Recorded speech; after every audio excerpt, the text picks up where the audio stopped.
Everyone, तो आज हमारा वीडियो है। आज इस टॉपिक पे है, ठीक है। कारक, व्हाट इज कारक मीन, कारक क्या है, कारक से क्या अभिप्राय है, कारक किसे कहते हैं। तो आज मैं पूरे कारक को अच्छे से डिफाइन करूंगी। ओके, आप लोग ध्यान से कंसंट्रेट से पूरे लास्ट तक वीडियो को वॉच करना, तो आपको कंफर्म कारक में कहीं कोई दिक्कत नहीं होगी और ये विभक्ति चिन्ह वगैरह में जो प्रॉब्लम आती है ना, वो भी नहीं रहेगी। ओके, तो चलिए हम वीडियो को स्टार्ट करते हैं। और मैं सारे वीडियो जो पिछले वीडियो का है वो लिंक डिस्क्रिप्शन पे डाल दूंगी। मैंने पिछले वीडियो में समास, अलंकार वगैरह बता रखा है, तो आप वहाँ से चेक कर लेना और आपको ज़रूरत हो तो वॉच कर लेना, ठीक है। अच्छे से समझ आ जाएगी। चलिए हम वीडियो को स्टार्ट करते हैं। ज़्यादा बोलने की ज़रूरत नहीं, वरना टाइम से वीडियो लॉन्ग होती है, ठीक है। चलिए हम शॉर्ट में वीडियो को निकालते हैं। शॉर्ट मीन वो फालतू बातें नहीं, टॉपिक वाली बातें करके, ठीक है। और शॉर्ट इतनी भी नहीं जाएगी कि समझ नहीं आएगी, आप देखो तो वीडियो। चलो, तो कारक से क्या अभिप्राय है, देखिए। कारक शब्द का शाब्दिक अर्थ है करने वाला, अर्थात क्रिया को पूरी तरह करने में किसी न किसी भूमिका को निभाने वाला। संज्ञा या सर्वनाम के जिस रूप से उसका संबंध वाक्य के दूसरे शब्दों से पता चले उसे कारक कहते हैं। डिफिनेशन तो कुछ ज़्यादा ही लॉन्ग हो गई ये वाली, ठीक है, कोई बात नहीं, इससे और अच्छे से समझ आएगी, इसलिए मैंने लिख रखा है। तो चलो देखो, चलिए देखिए। करने वाला अर्थात क्रिया को पूरी करने वाला। कारक किसे कहते हैं, जो काम को करता है, ठीक है, जो काम को कर रहा होता है उसी को कारक कहते हैं। और कारक किसी न किसी, देखिए यहाँ पे किसी न किसी भूमिका को निभाने वाला, कार्य करने में किसी न किसी भूमिका को निभाने वाला। संज्ञा या सर्वनाम के जिस रूप से उसका संबंध वाक्य के दूसरे शब्दों से पता चलता है उसे कारक कहते हैं। इस एक यहाँ पे छोटा सा एक सेंटेंस है, डिफिनेशन है, आप इसे लर्न करने के लिए, नोट्स करने के लिए आप इसे याद रख सकते हो। देखिए, संज्ञा या सर्वनाम के जिस रूप से वाक्य के अन्य शब्दों के साथ उसका संबंध सूचित होता है उसे कारक कहते हैं, ठीक है। ये शॉर्ट में है ना, और ऊपर मैंने डिफाइन करके बता दिया, तो आई होप आप लोगों को समझ आ गई होगी। चलिए आगे देखते हैं वीडियो में कारक और विभक्ति चिन्ह, ठीक है। कारक के कितने भेद होते हैं और उसके विभक्ति चिन्ह को, पहले यहाँ पे कारक और उसके विभक्ति चिन्ह को देख लेते हैं। कारक और विभक्ति चिन्ह क्या होता है और कैसा है, ठीक है। तो देखिए, हिंदी में कारकों को विभक्ति चिन्हों द्वारा प्रकट किया जाता है जो संज्ञा या सर्वनाम के अंत में जोड़े जाते हैं। उदाहरण के लिए कुछ यहाँ उदाहरण मैंने ले रखा है। देखिए, हिंदी में वैसा विभक्ति चिन्ह, वैसा चिन्ह होता है जो संज्ञा या सर्वनाम के अंत में जोड़े जाते हैं, मीन्स उनको जोड़ के बनाया जाता है, ठीक है। तो आइए हम इसके उदाहरण से समझते हैं। देखिए, कर्ता का एक उदाहरण है, राम खाता है। तो राम खाता है, राम यहाँ पे करता है, ठीक है। राम खाना खाने का काम कर रहा, वो काम कर रहा है ना, जो कार्य को करता है वो कारक कहलाता है। तो राम खाना खा रहा है, वो कर्ता कारक है। कौन सा कारक है, कर्ता कारक। अब उसके बाद है राम पानी पीता है, वो पानी पीता है, ठीक है। तो यहाँ पे वो कर्म कारक है, वो काम करता है, पानी पीता है, वो कर्म कारक हो गया। आपको ये सारे चीज नीचे चिन्ह जो होता है विभक्ति चिन्ह, उससे समझ आएगी। तो आप पूरे वीडियो को वॉच करोगे तभी समझ आएगी, इसलिए पूरे वीडियो को वॉच करना। ओके, चलो देखते हैं। ये देखिए, राम कलम से लिखता है। किससे लिखता है, कलम से। ये करण कारक हो गया, ठीक है, ये करण कारक हो गया। अब इसके बाद राम मुझे पुस्तक देता है, ये संप्रदान कारक हो गया। ये सारी चीज़ें आगे आपको मैं डिफाइन करके बताऊंगी। यहाँ पे बस मैंने कुछ एग्जाम्पल्स ले रखे हैं, ठीक है। देखिए, राम दिल्ली से आता है, जो दिल्ली से है वो अपादान कारक हो गया। कहाँ से आता है, दिल्ली से आता है। राम दोस्त के साथ जाता है, किसके साथ जाता है, दोस्त के साथ जाता है। संप्रयोग, यहाँ पे संबंध कारक होगा, ठीक है, ये संबंध कारक होता है यहाँ पे ये। चलिए अब नीचे देखते हैं, अधिकरण कारक। राम घर में है, कहाँ पे है, घर में है, तो ये हो गया अधिकरण कारक, अधिकरण कारक। ओके, अधिकार नहीं, अधिकरण। तो ये सब बातें आप ध्यान में रखना, और कुछ वर्ड्स लिखने टाइम थोड़ी बहुत मिस्टेक होती है तो आप उसे मत ध्यान देना, ठीक है, मतलब ध्यान देना बस, जहाँ पे आपको ज़्यादा डाउट हो आप कमेंट कर सकते हो। ओके, तो आगे हम देखते हैं, आगे क्या है, कारक के भेद। देखिए, उसका चार्ट मैंने बना रखा है, ठीक है, नीचे चार्ट है, मैं अच्छे से बताऊंगी। कारक के कुल 8 होते हैं, जिनके नाम है कर्ता, कर्म, करण, संप्रदान, अपादान, संबंध, अधिकरण और संबोधन कारक। ये 8 जो कारक है ना, वो कारक है, कारक के भेद हैं। ठीक है, अब इसके नीचे हम देख लेते हैं। देखिए, हाँ, अच्छे से क्लियर होगी। ये विभक्ति है, ये कारक है, ये विभक्ति है, ये कारक है और ये क्रिया चिन्ह है। ठीक है, क्रिया चिन्ह यही मेन है, आपको इसे ही समझना होगा। ठीक है, चलिए देखिए, प्रथम है कर्ता। तो कर्ता ने कर्म को करण से के द्वारा संप्रदान के लिए को अपादान, देखिए अपादान से अलग होने के अर्थ में, संबंध का के की, अधिकरण में पर। ठीक है, और इसके बाद है संबोधन, हे अरे। ये सब आपको ध्यान देना है। ठीक है, इसको मैं अच्छे से डिफाइन करूँगी वो डिफिनेशन में, तो आपको बस ये याद करना होगा।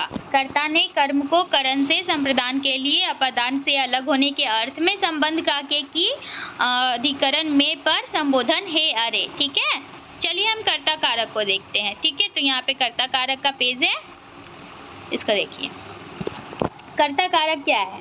क्रिया के करने वाले को कर्ता कारक कहते हैं। यह पद प्रायः संज्ञा सर्वनाम होता है। इसका संबंध क्रिया से होता है, जैसे राम ने पत्र लिखा। ठीक है, यहाँ पे देखिए, कर्ता कारक उसे कहते हैं जो काम को करता है, काम को करता है उसे कर्ता कारक कहते हैं।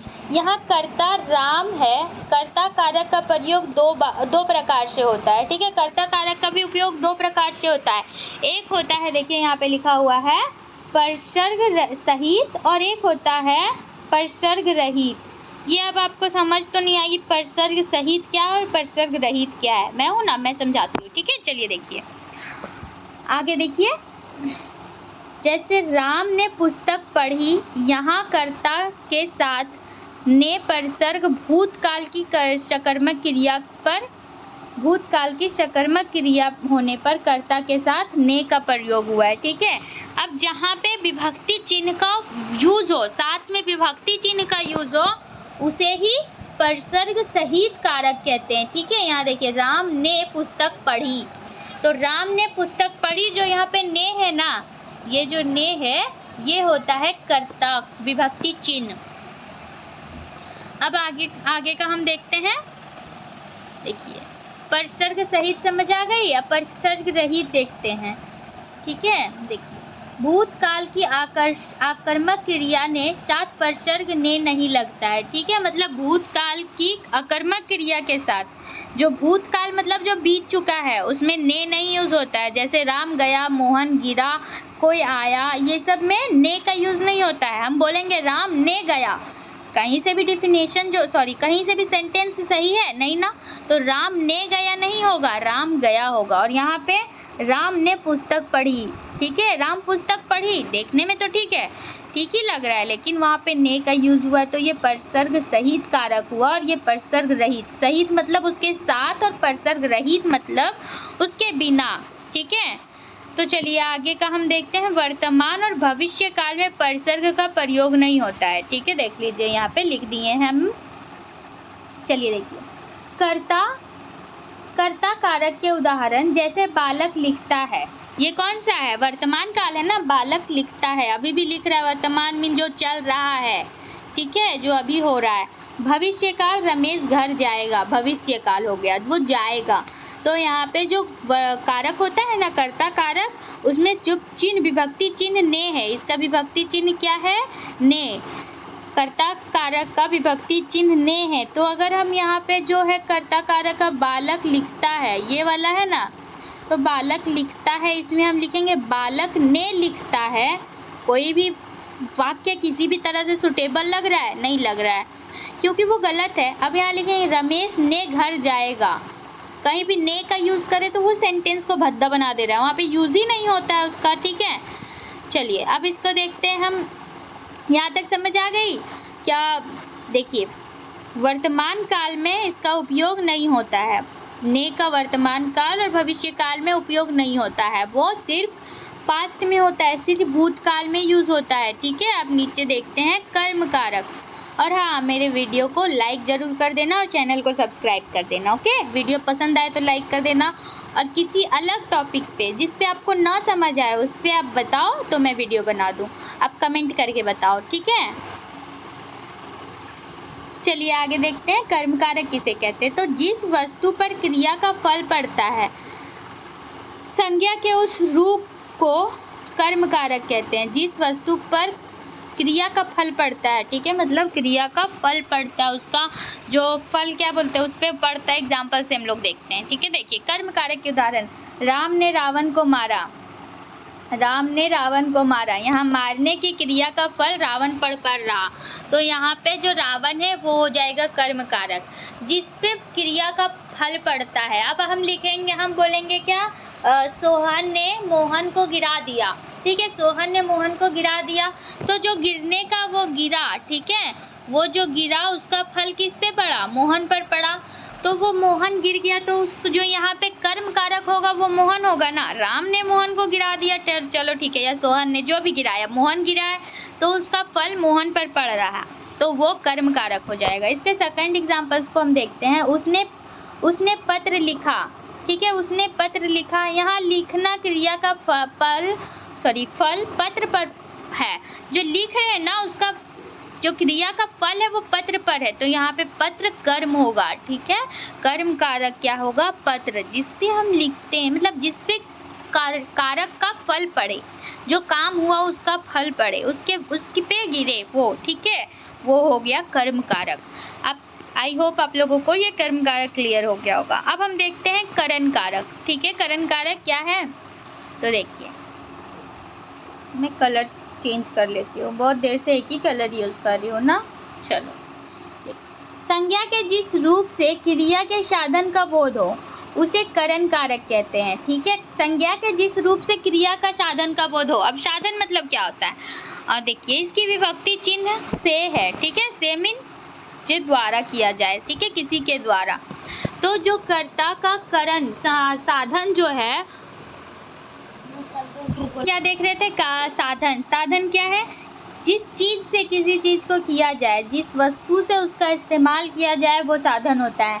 एग्जाम्पल्स देखते हैं और अच्छे से समझ आएगी। ओके, चलिए देखिए करण कारक के उदाहरण, जैसे राम ने रावण को बाण से मारा।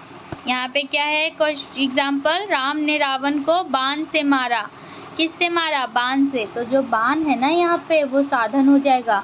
मारने का साधन क्या था, बाण।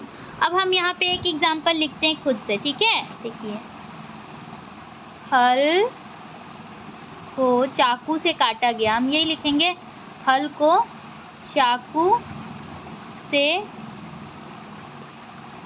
काटा गया, ठीक है।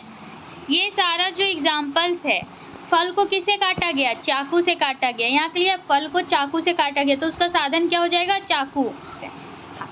यहाँ राम बाण से या बाण द्वारा रावण को मारने का काम करता है, ठीक है। यहाँ बाण करण कारक है, ठीक है। करण कारक क्या है, जिसके साधन का बोध हो वो करण कारक है, तो यहाँ पे जो बाण है वो करण कारक है, मैंने ऊपर ही बता दिया ना। चलिए आगे देखते हैं संप्रदान कारक, ठीक है। तो संप्रदान कारक क्या है, अब हम देखते हैं संप्रदान कारक। संप्रदान कारक क्या है, देखिए, संप्रदान का अर्थ है देना, जिसे कुछ दिया जाए, जिसके लिए कुछ किया जाए, ठीक है, उसका बोध कराने वाले संज्ञा के रूप को संप्रदान कारक कहते हैं। इसका विभक्ति चिन्ह के लिए होता है, लेकिन जिसके लिए कुछ किया जाए या जिसको कुछ दिया जाए, मतलब किसी को कुछ देना या किसी के लिए कुछ करना, वो संप्रदान कारक होता है। देखिए, मोहन ब्राह्मण, यहाँ पे मोहन ब्राह्मण को दान देता है, या यहाँ मोहन के लिए दान देता है, ठीक है। मोहन ब्राह्मण के लिए दान देता है, क्या देता है, ब्राह्मण को दान देता है ना, तो वो उसको कुछ दे रहा है ना, तो वो हो गया हमारा संप्रदान कारक, ठीक है। जो देने का काम होता है, देना, किसी को किसी चीज़ देना या किसी के लिए कुछ करना, तो वो हो गया संप्रदान कारक, ठीक है। आई होप बहुत अच्छे से समझ आ रही है आप लोगों को, ठीक है। और नहीं आ रही है तो आप पूरे वीडियो को अच्छे से वॉच करो ना, आ जाएगी, ठीक है, क्योंकि मैंने बताया है अच्छे से। अब आगे देखो, देखिए यहाँ ब्राह्मण को जो है यहाँ ब्राह्मण को या ब्राह्मण के लिए संप्रदान कारक है। ब्राह्मण को दिया गया या ब्राह्मण के लिए कुछ किया गया तो वो यहाँ पे संप्रदान कारक है। अब हम देखते हैं अपादान कारक। ठीक है, व्हाट इज अपादान कारक मीन अपादान कारक क्या है। देखिए, किसी चीज का किसी से अलग होना, सिंपल किसी का किसी से अलग होना अपादान कारक कहलाता है। देखिए, वृक्ष से पत्ते गिरते हैं और मदन घोड़े से गिर पड़ा, ये दोनों अपादान कारक के एग्जाम्पल्स है। ठीक है, ये अपादान कारक के एग्जाम्पल्स है। देखिए, यहाँ वृक्ष से और घोड़े से अपादान कारक अलग होने के अतिरिक्त निकलने, सीखने, उतरने, लजाने अथवा तुलना करने के भाव में इसका प्रयोग होता है। तो अपादान कारक का इन सभी चीज़ों में प्रयोग होता है, यूज़ किया जाता है। यहाँ पे कुछ एग्जाम्पल्स भी है, आइए हम एग्जाम्पल्स को देखते हैं। निकलने के अर्थ में क्या हो गया, जैसे कोई हिमालय से, देखिए यहाँ पे गंगा हिमालय से निकलती है। ठीक है, तो गंगा कहाँ से निकलती है, हिमालय से। वो हिमालय से अलग हो रही है ना, वहाँ से अलग हो रही है। जहाँ अलग होने का भाव उत्पन्न हो वो अपादान कारक होता है। ठीक है, अब नीचे चोर पुलिस से उड़ता है मीन देखिए यहाँ पे कुछ मिस्टेक हुआ है क्या, उड़ना नहीं, उड़ने मीन जैसे किसी को नहीं बोलते हैं, उसको पीटा जाता है तो चोर है ना, पुलिस से भाग गया। ठीक है, वो भाग गया तो ये उड़ता है। तो यहाँ पे उड़ने के अर्थ में मतलब उड़ने जो भाग जाता है। ठीक है, अब देखिए नीचे सीखने के अर्थ में, तो विद्यार्थी अध्यापक से सीखते हैं। किससे सीखते हैं, अध्यापक से। तो यहाँ पे ये अपादान कारक होगा। वह ससुर से लजाती है, मतलब ठीक है, यहाँ देखिए वह ससुर से लजाती है मीन उसके साथ ससुर जी है वो उससे शर्माती है, लजाना मतलब शर्माना। ठीक है, अब आगे देखते हैं। राकेश रुपेश से चतुर है, वो उससे चतुर है। यहाँ पे भी जहाँ से है ना, ये जो से देख रहे हो, ये जो से है यही है अपादान कारक का विभक्ति चिन्ह। अब देखिए, पृथ्वी सूर्य से दूर है तो ये उससे अलग है, तो यहाँ पे भी अपादान कारक यूज हुआ है। समझ आ रही है आप लोगों को? कमेंट करके ज़रूर बताना हो कि बहुत मेहनत से वीडियो बनाई हूँ तो समझ आना चाहिए, और आप लोग ध्यान से देखना। और एक बार और बता दे रही हूँ, अगर किसी को PDF चाहिए तो वो मैं टेलीग्राम के चैनल में डाल दूँगी, और टेलीग्राम का लिंक डिस्क्रिप्शन में रहेगा, तो आप वहाँ से टेलीग्राम के चैनल में ज्वाइन कर लें, मैं PDF डाल दूँगी। ओके, तो चलो आगे देखते हैं। यहाँ पे क्या है, संज्ञा या सर्वनाम के जिस रूप से उसका संबंध वाक्य की दूसरी संज्ञा से प्रकट हो उसे संबंध कारक कहते हैं। संबंध पता ही चल रहा है, एक दूसरे से संबंध होना। ठीक है, देखिए इसके लिए जो विभक्ति चिन्ह है वो होता है का, के, की, ना, ने, नी, रा, रे, री, मा, में, मी, पा, पे, पी, जो भी। ठीक है, ये सारे इसकी विभक्ति चिन्ह है। अब देखिए यहाँ पे इसके एग्जाम्पल्स क्या है, संबंध कारक के कुछ उदाहरण। तो संबंध, किसी से संबंध बताना। देखो, राजा दशरथ का बड़ा बेटा राम था, वो राजा दशरथ का, राम उसका बेटा था। संबंध दोनों के बीच बाप बेटे का। फिर राजा दशरथ के 4 बेटे थे, कितना बेटा था, 4, बेटा और बाप, संबंध है। राजा दशरथ की 3 रानियां थी, ठीक है, उसका संबंध बता रहा है। अब देखिए विशेष, संबंध कारक की यह विशेषता है कि उसकी विभक्तियां का, के, की संज्ञा लिंग वचन के अनुसार बदल जाती है। हाँ, ये तो नॉर्मली है ना, जैसे संज्ञा लिंग और वचन के अनुसार का, के, की इसलिए बदल जाता है। जैसे यहाँ देखिए कुछ एग्जांपल्स यहाँ पे भी मैंने ले रखा है ताकि आप लोगों को कहीं कोई प्रॉब्लम ना हो। देखो, लड़के का सिर दुख रहा है, ठीक है। अब यहाँ पे है लड़के का सिर दुख रहा है लड़का का। अब यहीं पे हम बोलेंगे लड़की, ठीक है, लड़की का सिर दुख रहा है वो ठीक है, लेकिन लड़के के पैर में दर्द है, ठीक है, लड़के के पैर में दर्द है। कहीं पे इसी अभी यहाँ पे नहीं हो रहा है, लेकिन कहीं देखिए लड़के की टांग में चोट है, जहाँ लिंग वचन और संज्ञा के अनुसार उसका विभक्ति चिन्ह बदल जाता है, ठीक है, वो चेंज हो जाता है। अब आगे हम देखते हैं इसके बाद तो इसके बाद अधिकरण कारक आता है। अधिकरण कारक क्या है, देखिए अधिकरण का अर्थ है आधार या आश्रय, ठीक है, आधार या आश्रय, उस पर आश्रित होना या फिर अपना कुछ आधार मीन बेस। ओके, तो देखिए संज्ञा या सर्वनाम के जिस रूप से इसमें बहुत ज़्यादा मोटा जा रहा है ना, इसको मैं पतला कर देती हूँ। संज्ञा या सर्वनाम के जिस रूप से क्रिया के आधार, स्थान, समय, अवसर आदि का बोध हो उसे अधिकरण कारक कहते हैं। इस कारक के विभक्ति चिन्ह में, पे और पर है। ठीक है, में, पे और पर। इसका विभक्ति चिन्ह क्या है? में, पे और पर। तो आगे देखते हैं अधिकरण कारक के उदाहरण। अधिकरण कारक के उदाहरण, उस कमरे में 4 चोर हैं। उस कमरे में 4 चोर थे। तो उस कमरे में 4 चोर थे। कितने चोर थे? 4 चोर। कहाँ पे थे? कमरे में। उसका आधार क्या था? बेस क्या था? कमरा। ठीक है, तो वो 4 चोर थे। अब यहाँ पे मेज पर पुस्तक रखी है। कहाँ पे रखी है? मेज पर।